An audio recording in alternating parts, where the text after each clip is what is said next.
Hey guys, welcome back to Sartaj sir की class. अगर आप चाहते हैं ना कि आपकी इंग्लिश एकदम दमदार दिखे, आपकी इंग्लिश ऐसी दिखे कि सुनने वाले की बॉडी में फुरफुरी सी आ जाओ, भाई साहब क्या इंग्लिश बोल रहा है, तो अपनी इंग्लिश में इडियम्स जोड़ो। अब कुछ लोग इडियम्स इसलिए नहीं सीखना चाहते हैं कि वो इंग्लिश तो छोड़ो, हिंदी में ही समझ में नहीं आते हैं कि चलो किसी तरह समझ में भी आ जाए, तो समझ नहीं आता यूज कैसे करें। डोंट वरी, आज मैं आपके लिए 10 ऐसे इडियम्स का कलेक्शन लेकर आया हूं जिनको न सिर्फ मैं आपको इंग्लिश में सिखाऊंगा बल्कि वाक्य में प्रयोग करके भी दिखाऊंगा और बताऊंगा कि आप किस सिचुएशन पे उसे किस स्टाइल में बोल सकते हैं। पूरा ब्यौरा फर्रा लेके आता मैं, डोंट वरी, पूरा मैंने ले रखा ठेका आपको इंग्लिश सिखाने का। सही है। अब ये सारी चीजें सीखने के लिए इस वीडियो का अंत तक जरूर देखिएगा। आगे बढ़ने से पहले चैनल को सब्सक्राइब कर दीजिए ताकि रोज आने वाली वीडियोस की नोटिफिकेशन आपको बिल्कुल टाइम पर मिल जाए। गाइस, वीडियो को शुरू करने से पहले एक छोटी सी जानकारी, और वो ये कि मैं अपने Spotify podcast learn English with Sartaj पर हर MWF यानी कि मंडे, वेंसडे और फ्राइडे को एक्सक्लूसिव सीरीज अपलोड करता हूं जिससे सुनकर आप अंग्रेजी सीख सकते हैं। और मेरा ये पॉडकास्ट बिल्कुल फ्री है। पॉडकास्ट समझते हैं ना आप, एक ऑडियो प्लेटफॉर्म जहां पर आप मुझे सुनकर अंग्रेजी सीख सकते हैं। सो लिंक वीडियो के डिस्क्रिप्शन बॉक्स में है, जाइए क्लिक कीजिए, स्पॉटिफाई एप्लीकेशन डाउनलोड कीजिए, वहां पर सर्च कीजिए मेरा पॉडकास्ट लर्न इंग्लिश विद सरताज और उसे फॉलो कर लीजिए। और हां, वहां पर एक बेल आइकन भी होगा, उसे भी दबा दीजिए। तो चलेगा, शुरुआत करते हैं इस वीडियो की। और आज के दिन मैं आपको सिखाता हूं 10 कमाल के ऐसे ऐसे इडियम्स जिन्हें आप अपनी डेली लाइफ में यूज कर सकते हैं। सोचिए, इडियम्स डेली लाइफ में यूज करेंगे तो कितनी भयंकर इंग्लिश होगी आपकी, मजा आएगा। तो लेकिन भैया नोट बाद में करना, पहले देखना, मजा लो पहले वीडियो का। पहला है ख्याली पुलाव बनाना। ख्याली पुलाव बनाना। पुलाव लाया क्या तू लंच में? भैया राहुल नीचे बैठ जा बेटा, मुझे पढ़ाने दे, बाद में पुलाव बाद में खाएंगे दोनों। ख्याली पुलाव बनाना। अब पहले इसका मतलब सुनो। इसका मतलब होता है बस सोचते रहना ऊंची ऊंची, करे कुछ ना ये बंदा, हाँ ऐश्वर्या से शादी करूंगा, अंबानी को ड्राइवर रखूंगा। अरे भैया कहाँ है चप्पल? तो इस तरीके के अगर आप मतलब किसी को देखते हैं कि वो ख्याली पुलाव बना, मतलब ऊंची ऊंची सोच रहा है जो हो नहीं सकता, तो इसे ख्याली पुलाव बनाना कहते हैं। सही है। इसे इंग्लिश में क्या कहेंगे सुनो, इसे इंग्लिश में कहेंगे build a castle in the air. Build a castle in the air. Build a castle, castle का मतलब होता है महल, बिल्ड माने बनाना, इन द एयर हवा में महल बनाना। हम कहते हैं ख्याली पुलाव बनाना, अंग्रेज कहते हैं हवा में महल बनाना। चलो छोड़ो, जो भी है यही बोल देंगे। अब जैसे मान लो राहुल है भाई से, यही जो पुलाव लेके आया है नीचे बैठा है, जैसे मान लो ये ना ये कह रहा मैं पास हो जाऊंगा, बिल्कुल बढ़िया नंबर लाऊंगा, और पढ़िए बिल्कुल नहीं रहा है, तो मैं कह रहा अरे क्यों ख्याली पुलाव बना रहे हो यार, पिट जाएगा, पढ़ ले। तुम ख्याली पुलाव क्यों बना रहे हो? तो इसकी इंग्लिश होगी why are you building castle in the air. Why are you building castle in the air. लीजिए वाक्य में प्रयोग हो गया। मना कर दो, don't build castle in the air. अबे ख्याली पुलाव मत बनाओ, मेहनत करो, मेहनत सोच लिया हो जाएगा, ऐसे नहीं होगा। सही है। अब आप अपने स्टाइल से इसे बोलना। आओ अब नेक्स्ट वाला देखें। भैया नेक्स्ट वाला है 4 दिन की चांदनी। 4 दिन की चांदनी, फिर अंधेरी रात है, 4 दिन की चांदनी। ये भी होता है भाई साहब, तो 4 दिन की चांदनी है, शादी हो गई, खुश है। अरे 4 दिन की चांदनी है, पता चलेगा तुझे जब लट पिलेंगे तेरे पिछवाड़े पे। तो 4 दिन की चांदनी, इसे कैसे बोलेंगे? तो मतलब तो समझ ही गए होंगे, मतलब कोई ऐसी चीज जो ज्यादा लंबी खुशी ना चले, कुछ वक्त की खुशी है बस, फिर तो बुरा हाल है, तो उसे हिंदी में हम 4 दिन की चांदनी कहते हैं। इसे इंग्लिश में कहेंगे अ 9 डेज वंडर। अ 9 डेज वंडर, 4 दिन की चांदनी, अ 9 डेज वंडर, यानी 9 दिन के मजे। इंग्लिश अंग्रेज कहां मिलोगे तुम? मिलो मुझे कहीं लाल किले वगैरह बताऊंगा तुम्हें।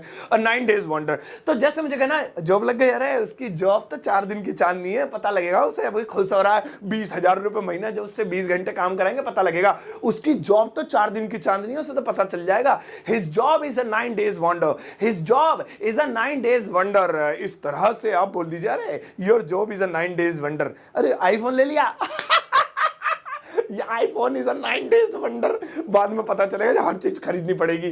तो इस तरह से आप बोल सकते हैं, है ना मजा? आप सोचिए कितना मजा आएगा जब आप बोलेंगे अरे ये कंप्यूटर तो 9 days, this computer is a 9 days wonder. भाई साहब सामने वाले सुन के जाओ, भाई साहब कितनी बढ़िया इंग्लिश है। आओ अब नेक्स्ट वाला देखें। और भैया नेक्स्ट वाला है आग में घी डालना।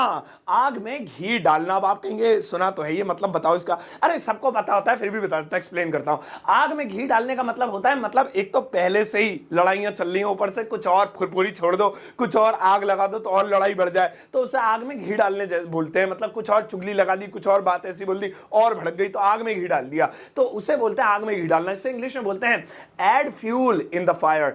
Add fuel in the fire, या कई इडियम्स में ऐड फ्यूल इन फायर भी होता है, हम लगाएंगे हमारी मर्जी।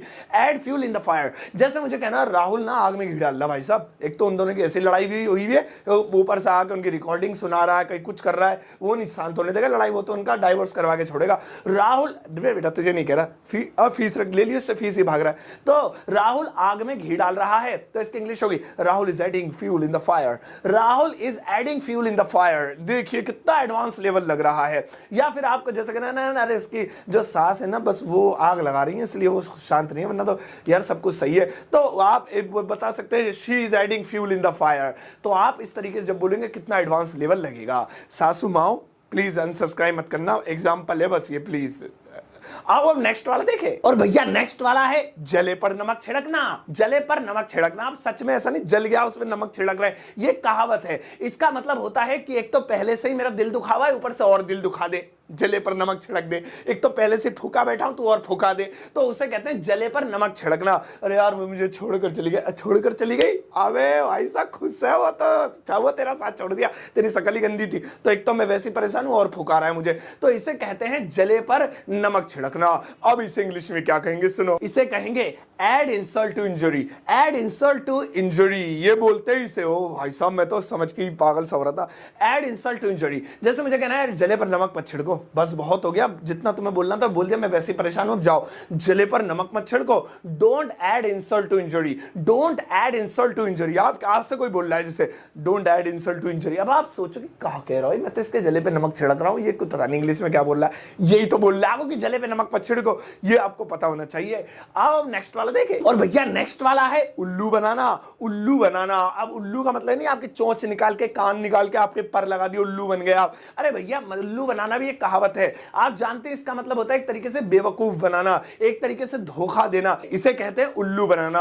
अब उल्लू बनाने को इंग्लिश में क्या कहेंगे सुनो, उल्लू बनाने को इंग्लिश में कहेंगे make a fool. Make a फूल, ये फूल फ्लावर वाला नहीं है, बेवकूफ वाला फूल है। सो मेक अ फूल यानी उल्लू बनाना। अब जैसे मुझे कहना है अरे मुझे उल्लू बना रही थी यार, मैं तो सोच रहा था शी लव्स मी, बट वो मुझे उल्लू बना रही थी, वो राहुल को भी उल्लू बना रही थी, तुझे ही बना रही थी, तो वह मुझे उल्लू बना रही थी। She was making me a fool. She was making me a fool, वो मुझे फूल बना रही थी, उल्लू बना रही थी। मुझे उल्लू मत बनाओ, डोंट मेक मी अ फूल, समझ गए, मैं तुम्हारा उल्लू बना दूंगा, I will make you a fool. तो आप इसका यूज कीजिए। आओ अब नेक्स्ट वाला देखें। और भैया नेक्स्ट वाला है करवटे बदलना। करवटे बदलना, अब आप कहेंगे अच्छा करवट ऐसे, मतलब करवट ले ली, फिर ऐसे ले ली, फिर ऐसे तन के सो गए, ऐसे करवटे बदल। अरे भैया ये भी कहावत है करवटे बदलना। करवटे बदलने का मतलब होता है बेचैनी रहना, यानी दिल में उथल पुथल में बस सारी रात करवटे बदलता रहा, तो इसका मतलब यह है कि नींद नहीं आई, यानी कि ऐसे हो गया कि मतलब समझ नहीं आ रहा, कुछ दिल परेशान सा है, उसे कहते हैं हिंदी में करवटे बदलना। अब सुनो इसे इंग्लिश में क्या कहेंगे, इसे इंग्लिश में कहेंगे पास अ स्लीपलेस नाइट। पास अ स्लीपलेस नाइट यानी कि एक बिना नींद वाली रात गुजारना, करवटे बदलना। जैसे मैं कहना है यार मैं बस करवटे बदलता रहा, ऐसे ही हो गया, मेरे दिमाग समझ में नहीं आ रहा, इतनी टेंशन हो रही है मुझे, बस करवटे ही बदलता रहा, मैं करवटे बदलता रहा। I passed a sleepless night. I passed a sleepless night, आप जोड़ भी दो इसमें, उसके प्यार में तो मैं बस करवटे ही बदलता रहा। I passed a sleepless night in her love, ऐसे इन हिज लव, इन जो भी है, जो भी तुम्हारा कैरेक्टर है उस हिसाब से सही है, ये भी याद रखना, करवटे बदलना, पास स्लीपलेस नाइट। आओ अब नेक्स्ट वाला देखें। और भैया नेक्स्ट वाला है दिन दहाड़े। दिन दहाड़े, ये भी एक कहावत है, दिन दहाड़े, इसका मतलब होता है दिन की रोशनी में, यानी बिल्कुल दिन में, उसे हम हिंदी में दिन दहाड़े कहते हैं। दहाड़े क्यों बोल रहे भैया, दहाड़े, दहाड़ रहा है क्या शेर, चलो दिन दहाड़े, इसे इंग्लिश में कहते हैं broad daylight. Broad daylight, आप जैसे मुझे कहना चोरों ने दिन दहाड़े बैंक लूट लिया यार, चोरों ने दिन दहाड़े बैंक लूट लिया। The thieves robbed the bank broad daylight. The thieves robbed, robbery होता है ना, उसमें रॉब्ड ईडी लगा दिया तो वही हो गया, लूट लिया past indefinite. The bank, bank को ब्रॉड डे लाइट, दिन दहाड़े। अब आप सोचिए दिन दहाड़े उसने मुझे थप्पड़ मार दिया, दिन दहाड़े मैंने उसे वहां मॉल में देखा, दिन दहाड़े मैं उसके घर में घुस गया, फिर दिन दहाड़े पिटा। आओ अब नेक्स्ट वाला देखें। भैया नेक्स्ट वाला है जान में जान आना। जान में जान आना, इसका मतलब होता है टेंशन खत्म हो जाना। कहते ना वो तो खो गया था, बस वो मिला तब मेरी जान में जान आई, वरना तो मैं तो सोच रहा था क्या होगा पता नहीं, और यार मेरी जॉब चली जाती, वो तो बॉस ने बचा लिया, मेरी जान में जान आ गई। और मेरा फोन यार घर पे रह गया, मैं सोच रहा गिर गया, लेकिन फिर घर से फोन आया, फोन यहीं है बेटा, फिर जान में जान आई, फिर जान निकल गई, पासवर्ड नहीं लगा रखा था। चलो तो भैया कुल मिला के जान में जान आना, इसे इंग्लिश में कहेंगे he was Sai of relief. He was Sai of relief, have नहीं ही है वो, सही है। जैसे अरे यार अब मेरी जान में जान आई, मैं तो डर गया था, मेरे तो परेशान पसीने छूट गए, क्या करूं। मेरी जान में जान आई, I have a sigh of relief now, I have a sigh of relief now. भाई अब मेरी जान में जान आई, इस तरह से।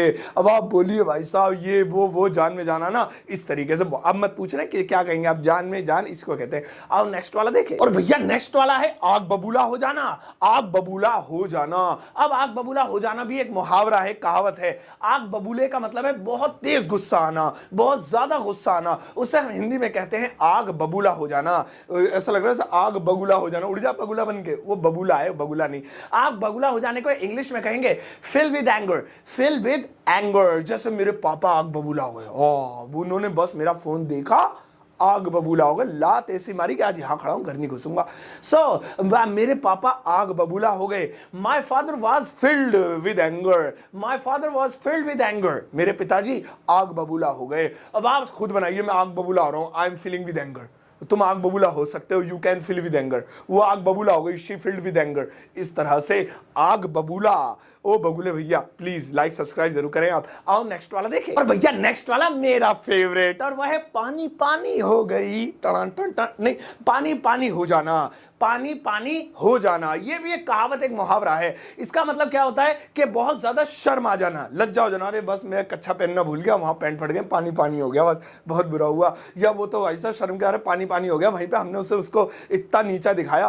पानी पानी हो जाना, इसे इंग्लिश में क्या कहेंगे? इसे इंग्लिश में कहेंगे फील अबैश्ड, फील अबैश्ड, यानी कि पानी पानी हो जाना। अब इसमें वाटर वाटर नहीं आ रहा, तुम सोच रहे होगे कि वाटर वाटर बिकम फील अबैश्ड। अब जैसे मुझे कहना है, हमें देखते ही अरे पानी पानी हो गया, उसको याद आ गया इनसे उधार लिया था हमने, और वहां पर अमीरी दिखा रहा था, जैसे मैं उसके सामने आया हो गया पानी पानी। सोचने लगा और ये कहां से आ गया, इनका तो उधार ही नहीं दिया अभी। तो वह पानी पानी हो गया, ही फेल्ट अबैश्ड। हो गया पास्ट इंडेफिनिट, इसलिए फील की सेकंड फॉर्म लगानी पड़ी, ही फेल्ट अबैश्ड। अब मैं पानी पानी हो जाऊंगा, आई विल फील अबैश्ड, इस तरीके से आप बोलिए। तो पानी पानी हो जाना, शर्मिंदा हो जाना, फील अबैश्ड। बस अब जीत गए हम। चलिए गाइस, तो आज की इस क्लास में इतना, लेकिन आपके लिए एक होमवर्क है। अब मैं आपको कुछ सेंटेंसेस देता हूं, पहले दे ही देता हूं, लगाओ। ये रहे कुछ सेंटेंसेस, ये सेंटेंसेस पूरे हैं और इनमें मुहावरे जुड़े हुए हैं, और वो वही मुहावरे हैं जो मैंने आज आपको सिखाए। इन सेंटेंसेस की इंग्लिश इन मुहावरों के साथ जैसे ये है, इनकी इंग्लिश बनाइए और इस वीडियो के कमेंट सेक्शन में जाकर चिपका दीजिए। और चिपकाने के बाद बस वेट कीजिए, मैं जैसे ही आपके होमवर्क को देखूंगा लाइक दबाऊंगा। है इनने भी किया हुआ है, like like like like like like, आपके पास नोटिफिकेशन आएगा, सरताज से लाइक योर वीडियो। फिर लगेगा आपको हाँ आज भैया हम लग रहा है कि यहाँ पढ़ रहे हैं, सही है। और हाँ, एक दूसरे के होमवर्क को चेक करते रहा करो, कोई गलती करे ग्रामेटिकल वगैरह स्पेलिंग तो बता दो, नहीं मेरी मत बताओ, मैं टीचर हूं, मैं गलती लिखो तो सही मान लिया करो, तो आप उन्हें बताया करो, सही है। चलिए गाइस, तो आज की इस क्लास में इतना है। अगर आप इस वीडियो को YouTube पर देख रहे हैं तो चैनल को सब्सक्राइब कर लीजिएगा, और Facebook पर देख रहे हैं तो पेज को लाइक कर लीजिएगा, और हाँ, वीडियो को शेयर मारना आपका फर्ज है, क्योंकि ये आपकी फीस है। आपके फीस के रूप में मैं शेयर, लाइक और कमेंट देता हूं। प्यारा सा कमेंट करना है, होमवर्क करना है कमेंट के साथ, और शेयर करना है। और जाते जाते इस वीडियो को एक टुच्चा मुच्चा पुच्चा सा लाइक देकर जाना।